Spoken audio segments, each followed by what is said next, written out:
Financieros, muy buenas noches. Este es el cuarto video que vamos a grabar con relación a la jurisprudencia y naturalmente ustedes podrán advertir lo siguiente.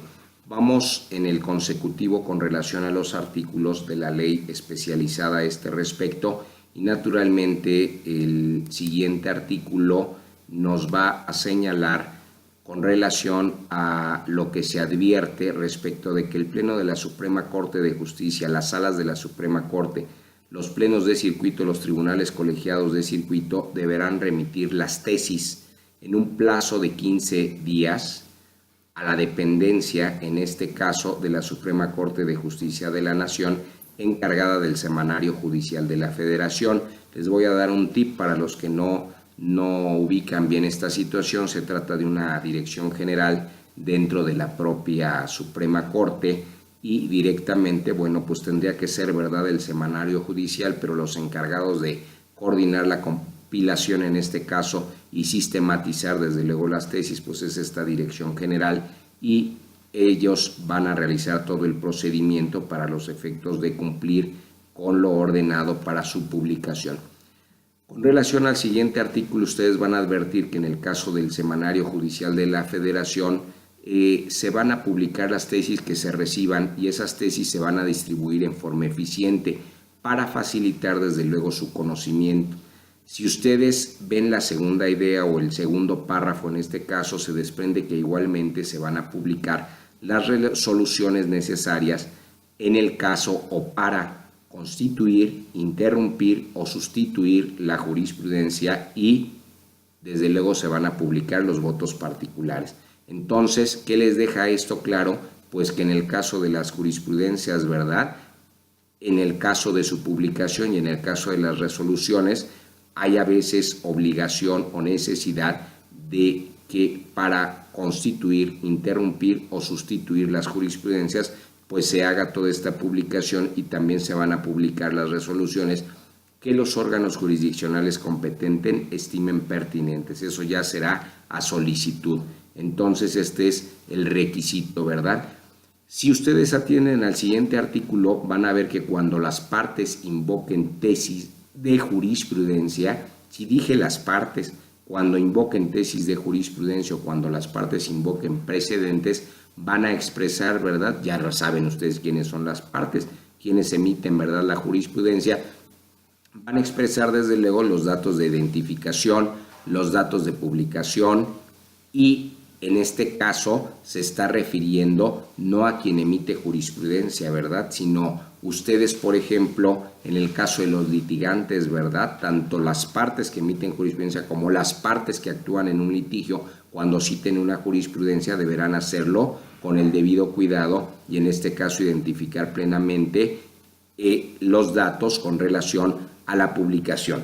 De no haber sido publicadas, bueno, bastará con que ustedes acompañen las copias certificadas de las resoluciones correspondientes. Entonces ahí hay una duda, ¿a quién se está refiriendo? ¿A quien emitió la jurisprudencia para los efectos de publicación? ¿O a quién? ¿O a los que van a en un momento dado a citar, ¿verdad?, jurisprudencias o tesis, en este sentido criterios relevantes para los efectos de poderlo abonar al litigio, ¿verdad?, o a la forma en cómo quieren que de alguna manera se pronuncie el juzgador? Entonces hay que tener cuidado a ese respecto, señores, para la situación de que se pueda llevar a cabo y cumplir con los requisitos en términos de la legislación. Desde luego van a encontrar ustedes un capítulo segundo y van a advertir la regulación de la jurisprudencia por reiteración de criterios. Y en este caso concreto, bueno, pues van a darse cuenta claramente que con relación a este tipo, ¿verdad?, de forma de emitir jurisprudencia, que ya lo habíamos señalado que es por reiteración en este caso de criterios, el artículo claramente les habla que la jurisprudencia por reiteración, en este caso del Pleno de la Suprema Corte de Justicia de la Nación, es muy claro, ¿verdad? Del Pleno se establece cuando se sustente un mismo criterio en 5 sentencias no interrumpidas por otro en contrario, y eso es lo que manejan todos prácticamente, pero ya saben, en este caso, ¿por parte de quién? Sí, del Pleno de la Suprema Corte de Justicia de la Nación. Y pueden ser resueltas en diferentes sesiones, Naturalmente, desde luego deberá de contar con una mayoría de cuando menos 8 votos, pues nos estamos refiriendo al Pleno. En el caso del siguiente artículo van ustedes a advertir que las jurisprudencias por reiteración, pero aquella que venga, ¿verdad?, o que provenga de las salas de la Suprema Corte de Justicia de la Nación, se establecen también requisitos y va en el mismo sentido, que se sustente un mismo criterio por 5 sentencias no interrumpidas por otra en contrario, para que no se confundan, oye, pues ya fueron 5 sentencias y no fueron interrumpidas por ninguna en contrario, pero ¿será en que en un mismo momento? No, esas se van resolviendo en diferentes sesiones, desde luego, y aquí la mayoría, ¿verdad?, tendrá que ser cuando menos de 4 votos a ese respecto.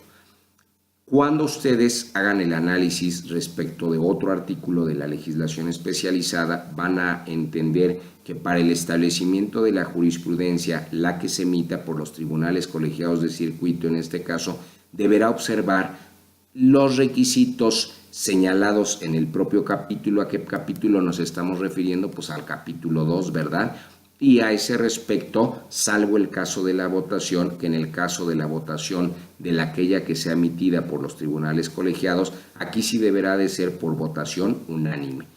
Naturalmente que si ustedes ya revisan el capítulo 3 y donde se regula precisamente la jurisprudencia por contradicción de tesis, pues bueno, se empiezan a complicar un poquito las cosas para la explicación y desde luego van a advertir que la jurisprudencia en este caso de la contradicción se establece al dilucidar, y entonces van a tener que entender qué significa dilucidar los criterios discrepantes sostenidos entre quién, entre las salas de la Suprema Corte de Justicia de la Nación, acuérdense cuántas salas hay, ¿verdad?, entre los plenos de circuito, quiere decir que puede llegar a existir contradicción, ¿verdad?, entre plenos, o entre tribunales colegiados de circuito. Entonces, cuando se establece una jurisprudencia, pues surte precisamente, ya dijimos, ¿verdad?, de los criterios discrepantes entre las salas de la Suprema, puede ser entre los plenos de circuito, entre varios plenos, ¿verdad?, de circuito, o entre los tribunales colegiados de circuito de determinada materia.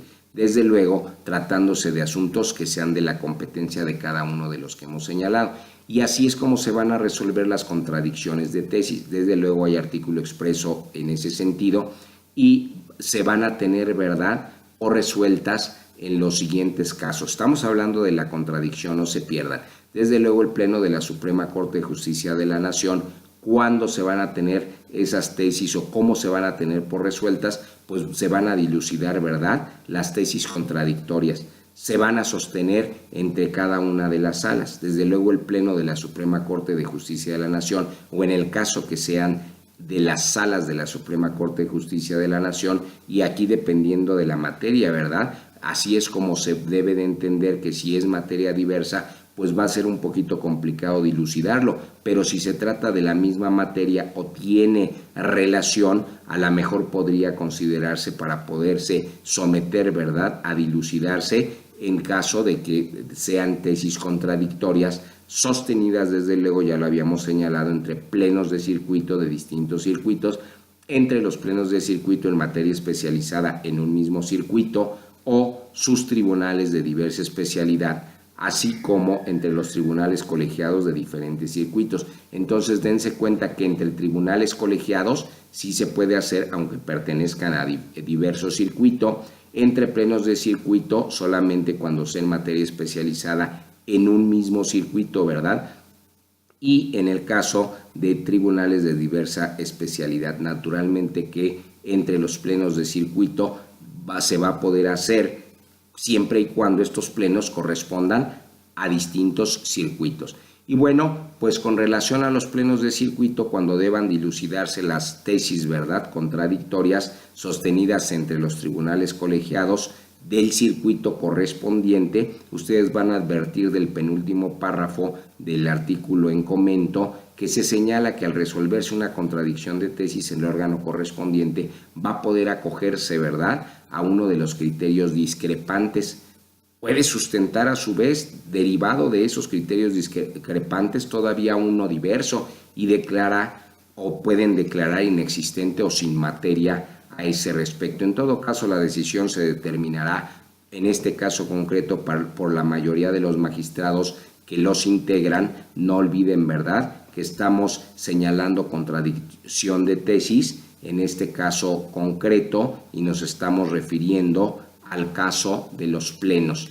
Naturalmente que del estudio del último párrafo se desprende que la resolución que decida la contradicción de tesis a este respecto, pues no va a afectar, ¿verdad?, las situaciones jurídicas concretas de los juicios y, naturalmente, juicios en los cuales se haya dictado la sentencia que sustentó la tesis contradictoria. Por el momento les agradezco su atención. Mi nombre es Alex Paz y PG Lawyers está a su servicio. Ojalá que no se confundan con todos estos conceptos. Que pasen muy buena noche.